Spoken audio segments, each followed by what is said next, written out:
Madeline was sitting on the tapas terrace, eating. She looked so pale and worn out, I went straight up to her and asked if she was all right. Had she been okay at the club when Ella left to go to the beach? Yes, she said, but now she was really tired and wanted me to pick her up, which I did. 10 minutes later, the 5 of us went back to our apartment.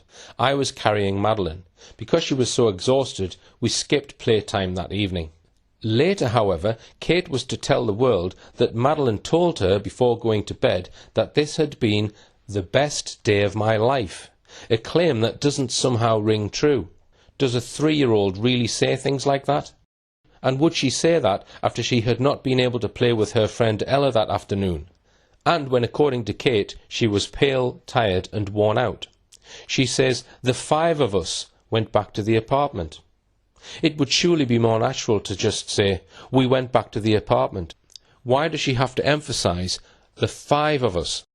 But even more curious is Kate's claim that she and Jerry all walked back to their apartment, but that she was carrying Madeline, not Jerry. Madeline would probably have weighed at least 2.5 stone at that time. Why wasn't Jerry carrying Madeline? Just as relevant, Kat Baker doesn't mention anything about Madeline looking unwell or so pale, worn out and exhausted as Kate McCann claims. Here is a suggestion that I suggest fits the known facts. If indeed Madeline was already dead by Thursday, then probably Jerry McCann would have collected the twins from the creche that afternoon. Perhaps that is why the 2 of them may have concocted this story about carrying 2.5 stone Madeline by herself back to the apartment on her own, and then the pair of them entering by different doors. Now let's look at what the written creche records have to say about that afternoon. These records purport to be accurate records of when the parents delivered the children to and collected them from their respective creches. Let's look at the record of Amelie and Sean, who were in the other creche called Jellyfish. Here we see Kate's actual signature, giving the time she took the twins out of the creche at 5:25 p.m.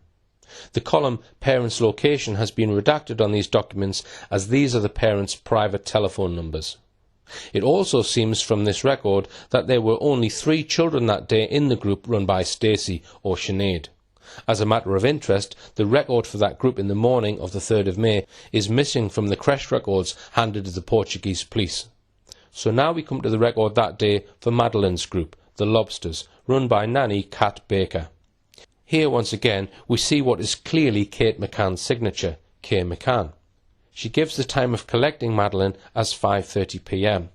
In each case on the sheets she uses the continental style of writing 7, thus 7. So how do these creche records reconcile with what we saw just now? That she says in her book, having arranged for Jerry to meet the children, I had finished my run by 5:30 at the tapas area, where I found Madeline and the twins already having their tea with Jerry. She says nothing in her book about first collecting the twins, but the creche records say that she did at 5:25 p.m. So why this clear contradiction? She quite clearly says she went straight to the tapas area, and she says that Madeline and the twins were already having tea with Jerry. At this point I should mention that in none of his statements does Jerry McCann state that he himself went to collect Madeline from the Lobsters group at the Ocean Club reception and then returned back to the tapas area for the high tea. Now I go back to the signatures on the creche records. If, as Kate maintains in her book, it was Jerry who collected the children, and that by the time she had finished her run along the beach they were all in the tapas area and not in their creches, then why is her signature on the creche records that afternoon and not Jerry's? What we can surely say is that either the McCanns are not telling the truth about this event, or the creche records are wrong, or maybe both are wrong. Later I'll examine whether some of the creche records may have been forged. Another point of interest is that Jerry is said to have come to collect the children straight from the tennis courts, whereas presumably Kate arrived at the creche or the tapas area after what by all accounts was a very long run. Kat Baker does say that she thinks that Kate arrived to the high tea in her sports clothes, but says nothing about what Jerry was wearing. And Kat Baker seems vague about that day's events. Asked who dropped Madeline off at the creche that afternoon, she says she doesn't know. Asked who picked Madeline up from the creche at lunchtime, she answers, "I can't remember." How can she be so vague about the events of that most momentous day of her life? Let's now probe what other evidence there really was this alleged high tea event with the McCanns, their 3 children and Kat Baker. I've looked at all the other witness statements for this day and have found the following. No other parent at the holiday says they were having high tea with the children in the tapas area that afternoon. Kat Baker, Madeline's creche nanny, says that Madeline was at high tea from 1525 to 1800. Maybe it is a mistake by using the 24-hour clock. Possibly she meant to say 5:25 p.m. to 6 p.m. Kat Baker also claims that Madeline was in the lobster group that morning and went with the sailing group in the morning for the so-called mini sail. Kat Baker says in her statement that Madeline was picked up that afternoon by Kate, not Jerry, once again contradicting Kate McCann's account in her book, that she went straight to the tapas area, where she said the 3 children and Jerry were already having high tea together. An Ocean Club worker, Geronimo Salcidas, made an informal statement on the 4th of May, the day after Madeline was reported missing, claiming he saw Madeline at 4:45 p.m. near the tapas bar. This statement does not harmonise with any other statements about Madeline that afternoon. But then 2 days later, when he made his formal statement, he said that he cannot be sure if he had seen Madeline or the twins. It's a statement whose evidential value is therefore worthless. There is also a statement by Maria Manuela Antonio Jose, a tapas bar cook. She claims to have seen Madeline having a meal in the tapas area around 4:30 p.m, as she says she did every day. Again, though, this statement conflicts with other evidence, so we can reject it. None of the waiters in the tapas area could remember serving any children high tea on the 3rd of May. I conclude from the above that apart from the contradictory evidence from Jerry McCann, Kate McCann and the creche nanny Kat Baker, that there is no other credible evidence that this so-called high tea, allegedly with Madeline present, actually took place. Another creche worker who claims to have seen Madeline that week is Charlotte Pennington. She gave a statement to the Portuguese police on Monday the 7th of May. This is what she says, that she worked with the younger infants group called the Baby Club. It was divided into 3 subgroups. She was responsible for one of those groups. She says that the physical space where the children's groups are located is contiguous, so that in the course of her work she came across Madeleine McCann and her group, the Mini Club, many times. She sometimes took part with the Mini Club group. This would be between 9 a.m. and 10:30 a.m. and 2:30 p.m. and 3 p.m. She remembers telling Madeline stories and speaking with her on 2 specific occasions. One was on Sunday the 29th of April, the other on Thursday the 3rd of May. She gives no times of day for these events, and she says nothing about seeing Madeline at the alleged high tea. She describes Madeline as a child who conversed normally for her age and was of a calm demeanour. She adds that it was usual for Madeline to be called Maddie, as this is how she, Madeline, presented herself to the witness. She says that Madeline was normally left by her parents around 9:15 a.m. at the creche, as her parents usually left the twins beforehand at the toddler club. She says that she is not aware of any situation that seemed odd or strange related directly or indirectly to the disappearance of Madeleine McCann. But over 4 months later, Charlotte Pennington made an appearance in a lengthy Daily Mail article by Dan Newling on the 25th of September 2007. The article was headlined, "Kate did scream, they've taken her, claims new nanny witness." The new witness was Charlotte Pennington. Now that's very strange, because she doesn't mention this new significant detail about Kate screaming "they've taken her" in her statement to the Portuguese police. We only start hearing from Pennington in media reports in late September. Why didn't Pennington mention this issue, described as pivotal by the Daily Mail, when she was first questioned? If the Mail article is correct, This is an important reason for questioning whether she is a truthful witness. Let's see what the article says. She dismissed claims that the McCanns were not seen for 6 hours leading up to the disappearance. She said, "I was helping give the children high tea. The twins were there and Madeline and both parents. It was supposed to finish at 5:30 p.m, but because they were a big group and really social, it didn't finish until about 6 p.m. There was nothing out of the ordinary at all." So, a second time, according to the Mail, Charlotte Pennington has apparently remembered something that she failed to mention to the Portuguese police in her first statement. The background to the Daily Mail article is that for a couple of weeks the Portuguese and British newspapers were speculating about the so-called missing 6 hours between about 2 p.m. and 8 p.m. on the day Madeline disappeared. This was said to be a period when the McCanns could not properly account for what they were doing. So, in response, it seems the McCann team, no doubt with the help of Clarence Mitchell, planted many stories in the British mainstream press trying to explain these missing 6 hours. This article featuring Charlotte Pennington was just one of many. So what exactly is Miss Pennington reported as saying in these articles about the high tea? The article says she was there, she helped to give the children high tea, both parents, Madeline and the children, were there, the high tea was supposed to finish at 5:30 p.m. Because everyone was enjoying it, it carried on till 6 p.m. It was a big group.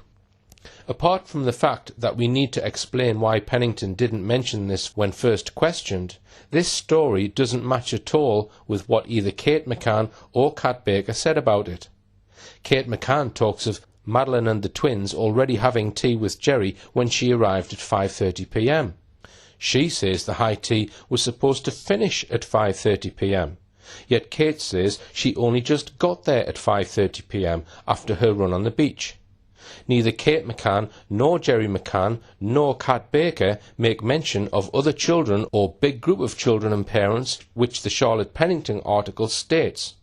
Moreover, neither Kate McCann, nor Jerry McCann, nor Kat Baker say that Charlotte Pennington was at this high tea, yet another contradiction. We also saw earlier that none of the waiters recollect a group of parents and children having high tea that day, and no parent who was on holiday that week mentions being at this alleged high tea with their children either. As we examine the evidence, it looks as though this alleged high tea event could be an invention, first by the McCanns, and then second by Kat Baker, and finally by Charlotte Pennington, at least according to the Daily Mail article featuring her. And now I want to bring in what Jerry McCann himself said about this supposed event when he was questioned for the second time by the Portuguese police on the 10th of May. He certainly said nothing about it in his first statement on the 4th of May. Here is an extract from his second statement. The deponent and Kate returned to the Ocean Club by the shortcut, and at the secondary reception they asked the lady employee if there was a vacant tennis court they could reserve. They were told there was a vacancy between 14:30 and 15:30. As it was already 1500, they began to play immediately. At 15:30 the tennis instructor arrived, who instructed each of them until 16:30. They stayed in that place, talking until 16:45, at which time the twins went to the meal area. At 1700, as usual, Madeline arrived accompanied by the teachers and the other children. After her arrival, Madeline ate the meal, having ended at 17:30. After 17:30, they went to the apartment, the deponent having entered by the main door, which he did not lock while he was inside the residence. Kate and the children entered by the rear door, after this had been opened from the inside by the deponent. So here, Jerry McCann tells the police that he and his wife played tennis until 4:30 p.m. Then they hung around on the courts until 4:45 p.m, at which time the twins were presumably brought by the creche worker to the tapas area, and they went there to meet them. He says Madeline arrived with the creche nanny and others at 5 p.m, and they all had tea together, leaving for their apartment at 5:30 p.m. Perhaps the first thing we note about this account is that it is wholly at variance with what Kate McCann says in her book. She says she was running on the beach at 5:15 p.m, while Jerry says they played tennis and then went together to the tapas area at 4:45 p.m. No mention of Kate's long jog at the beach. Then we recall that Kate said that Jerry was already with the children when she arrived back from her run, direct to the tapas bar, and then met up with the children and Jerry. But Jerry in his statement says that he and Kate were already together. Jerry says that the teachers, he means the nannies, brought the children to the tapas area. But then we remember that the creche entries apparently signed by Kate McCann show Kate McCann taking the twins out of the creche at 5:25 p.m. and again Kate McCann taking Madeline out of her creche at 5:30 p.m. Yet Jerry says in his statement that the twins left the creche at 4:45 p.m, a full 40 minutes before Kate. It has been suggested that the parents would all sign the creche records at the tapas area rather than when they collected the children from the clubs. If that were the case, then according to what Kate, Jerry and the two nannies all say, surely the creche register would have all three children signed out later than 5:30 p.m, which according to Kate McCann is the time she had only just arrived. All parties claim that this high tea went on to 6 p.m. Jerry in his statement says that Madeline left her creche and arrived at the high tea at 5 p.m. But how can that be reconciled with the creche records, which show Kate McCann collecting her at 5:30 p.m? We have examined several irreconcilable witness statements about this alleged high tea. Jerry McCann solemnly gives a considered statement about the events of that late afternoon to the Portuguese police on the 10th of May 2007. Almost exactly 4 years later, Kate McCann publishes a book which she claims is her version of the truth, yet it contradicts her husband's statement in several important respects. The creche nannies don't agree with what the McCanns say about the high tea, and the nannies don't appear to agree with each other about it. So what are we to make of this? Did the high tea happen? Let's look, for example, at what one long-time Madeleine McCann researcher, Lizzie Taylor, a British expat now working in Canada, has to say about the high tea. She makes these points. Jerry McCann claims to have been at high tea while the children were there and Kate arrived after her jog at approximately 5:30 p.m. Catriona, the nanny, claims that Jerry wasn't there and that he was playing tennis, which is very odd, as who would have told her that? And when? Kate consistently claims that Madeline was very tired and Madeline asked her mother to carry her home. Kate then carried her back to the apartment, but Jerry claims they went to the patio doors and he let them in through the back. If indeed Kate had been carrying Madeline, how did she manage the twins on her own, climbing the steep steps at the rear of the apartment? This was a few hours before Madeline disappeared, and yet Kate claims she went in through the front doors. What mother would not remember the door used 3 hours before she claims she saw her daughter for the last time? Was it Jerry that got it wrong? Did they really go back to the apartment at that time? They can't agree on what door was used even the following morning when they gave their statements. I suggest we simply cannot accept any of this evidence as any kind of proof that Madeline did have high tea with her brother, sister and parents. And on that very important evidential matter, I respectfully have to say that Gonçalo Amaral and his team of detectives, working under an international media spotlight and being fed one contradiction after another by the McCanns and their friends, may have been misled. As a result of this belief that they were telling him the truth, Gonçalo Amaral formulated the view that Madeline died from some kind of accident in the McCann's apartment sometime after 6 p.m. on the 3rd of May. But I suggest that based on the evidence we have examined about the high tea, it clearly does not provide credible evidence of Madeline being alive at this time.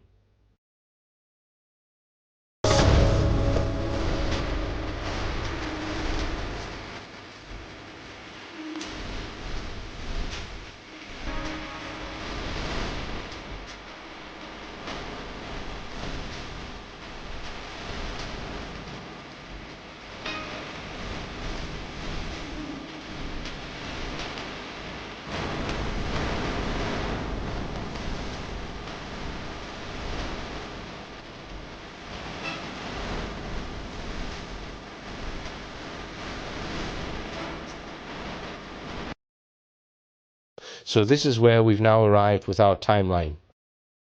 So then, were there any more reported sightings of Madeline that afternoon?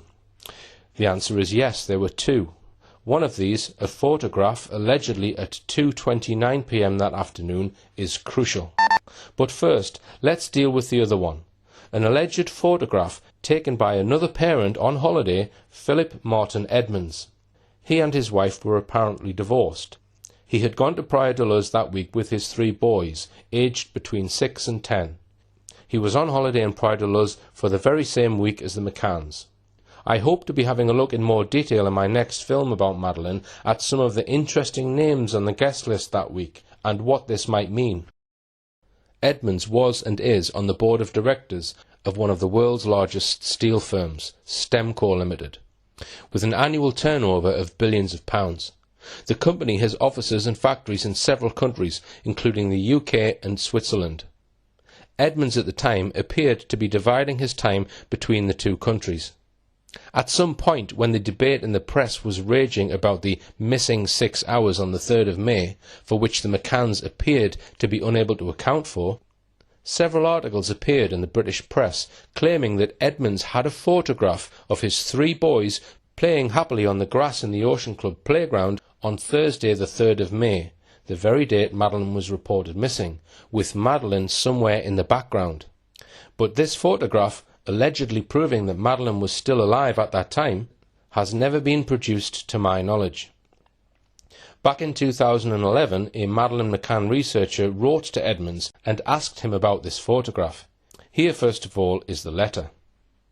The question was asked, "I am wondering, therefore, if you would kindly be able to tell me whether you or any member of your family had any contact with the McCanns and their children on Thursday the 3rd of May, and also whether you have any photographs of Madeline taken on that specific day." This drew this response from Mr. Edmonds. "I am in receipt of your letter of 22nd of July regarding Madeleine McCann. I am sure you would appreciate that it would not be appropriate for me to comment too much, as we do not know each other and I have no idea what your connection to the case is. However, I would not want further conspiracy theories to fester by simply ignoring your letter. Therefore, I can confirm that whatever information I had, including some photographs of my sons taken on the day Madeline disappeared, which showed her in the background, was passed both to the police and to the McCanns at the time. Having been in Portugal at the time of Madeline's disappearance and seen all of the events firsthand, there is not one shred of doubt in my mind that the events as reported were correct. In fact, one of the most terrible parts of this tragedy is that there are people out there who are questioning this, just adding further to the nightmare that the McCann family have suffered. I cannot imagine anything crueler. I am afraid I won't enter into further correspondence on this matter with you." And that was that. Except perhaps to mention his connection to Labour Party grandee Lady Margaret Hodge, a member of the rich, well-connected and powerful Oppenheimer family, who is Edmonds' aunt. Philip Edmonds' uncle is Ralph Oppenheimer, who was also on the Stemco board. Indeed, Stemco, as a brief internet search reveals, is an Oppenheimer family business. Philip Edmonds' father Herbert Edmonds had married Hannah, the daughter of Hans Lisbeth Oppenheimer. Hodge, of course, was a leading Labour councillor in Islington, where she became notorious for covering up extensive child abuse in what became known as the Islington Children's Home Scandal, fully exposed in the 1990s. In 2003, despite this appalling record, Prime Minister Tony Blair made her Britain's first ever Minister for Children. Now, Lady Margaret Hodge was a very close associate of Lord Levy. Both headed up Tony Blair's notorious fundraising team, with various celebrities like Bernie Ecclestone invited to donate to the Labour Party in return for being made lords a few weeks later. Lord Levy was questioned under caution by the Met Police during the affair, but the police never pressed charges. Interestingly, Dame Vivian Duffy was one of the major donors to the Labour Party at this time. She is a patron of the charity Missing People, which 4 years ago made Kate McCann one of their ambassadors, a strange choice given her admission that she and her husband were prepared to leave 3 young children under 4 on their own while they went out wining and dining. Why a very wealthy and well-connected man like Philip Edmonds should choose the rather rudimentary resort of Praia de Luz as his holiday venue for that week, 28th of April to the 5th of May, is unclear. But what is clear is that this photograph, if it exists, has never been published to my knowledge. I suggest that if there really was a photograph of Madeline that could be proved to have been taken on the 3rd of May, we would have seen it by now. Now let's go on to examine a photograph that is said to provide absolute proof that Madeline was alive that afternoon, taken, it is claimed, at precisely 2:29 p.m. on the 3rd of May. The famous so-called last photo of Jerry McCann, Madeline and her younger sister Amelie. Step by step, I am going to show you evidence that this photograph was most likely taken 4 days earlier than claimed, that is, on Sunday the 29th of April. If I am right, then the purported date and time of the photograph is a forgery, and if so, that makes it a criminal offence in both Portugal and England, and especially so if this forgery was deliberately created to prevent the police finding out what really happened to a missing 3-year-old. I am also going to suggest that there are no photos whatsoever of Madeline alive after Sunday that week, only the 2nd day of her holiday, and after that I will examine other evidence which suggests that there is no other credible proof that Madeline was alive after that first Sunday. But first, I want to mention 2 very strange features about the McCann's holiday that week. The first is that there are only 5 still photographs of Madeline that week which have been made available to the police and public, apart from the one Philip Edmonds claimed to have taken, which has never been shown to my knowledge. Why just 5? There are also 2 short video clips of the family on the way to the plane that took them to Portugal on Saturday the 28th of April. The second mystery is why, when the police asked for a sample of Madeline's DNA, the McCanns were unable to produce any. They had nothing, apparently, neither on her clothes, nor her bedclothes, nor pillows, soft toys, or things like hairbrush or toothbrush that would yield any of her DNA. That is remarkable, and could indicate the McCanns sterilised the clothes and belongings of Madeline before she was reported missing. The McCanns actually maintained that Madeline shared her toothbrush with her younger sister Amelie, thus meaning that the police couldn't take a sample from it. I have to say, I personally do not believe that children in a family like this one would share a toothbrush. In fact, to get any of Madeline's DNA, the police had to wait for 3 weeks after Madeline was reported missing, when Jerry McCann returned to England for a weekend.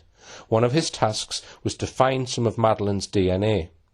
He did so by producing Madeline's pillow for a DNA test to a Leicestershire police officer. Quite why Madeline's DNA could be found on a pillow in Rothley 3 weeks after she was reported missing, and not on the pillow she was supposedly sleeping on the night she was allegedly abducted, has never been explained.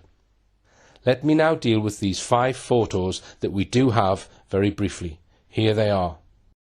There are 3 of Madeline playing in the grounds of the Ocean Club. This first one shows her playing with Jerry McCann and is generally called the playground photo. Now, the McCanns in a handout once described this and the other 2 photographs taken in the Ocean Club play area as having been taken on the afternoon of Wednesday the 2nd of May, the day before she was reported missing. There is, however, no credible evidence to support this, apart from their own words. On these 3 images, Madeline appears to be wearing the same clothes as she was on the videos of her in the airport bus and boarding the plane, except that possibly she might have had a change of trousers. Sean is dressed exactly the same as on the airport bus videos. Moreover, the photographs fit perfectly with what we are told happened on that first afternoon after the McCann family arrived in Praia de Luz. After unpacking in mid-afternoon, they and their friends went down to the Ocean Club playground. The shadows on the photo are quite long, suggesting they may have been taken sometime between 5 p.m. and 7 p.m. late afternoon, early evening. Here are the other two photos of Madeline playing at a Wendy house in the Ocean Club playground. There is no sun on these two pictures, but that is entirely consistent with what we know about the weather that day. Here is a photo taken early evening on Saturday the 28th of April, around the same time on Saturday that I believe these photos of Madeline were taken. You can clearly see plenty of blue sky, but also fluffy, broken clouds. Weather charts for that day show light cloud from 2 p.m. until 6 p.m. The pictures of Madeline by the Wendy house were taken during a period of cloud cover on an otherwise sunny day. Every available indication from these three photographs and from what we know for certain about the McCann's movements that day tell us that they were probably taken late afternoon on the first day of their holiday. They are wholly consistent with Madeline running around and enjoying herself in her new surroundings. I personally believe there is a very high degree of certainty that all these three images were all taken on Saturday the 28th of April, not the Wednesday as the McCanns claim. This is accepted by many Madeleine McCann researchers. So these three photos could prove Madeline was alive at least on the first day of the holiday, Saturday the 28th of April.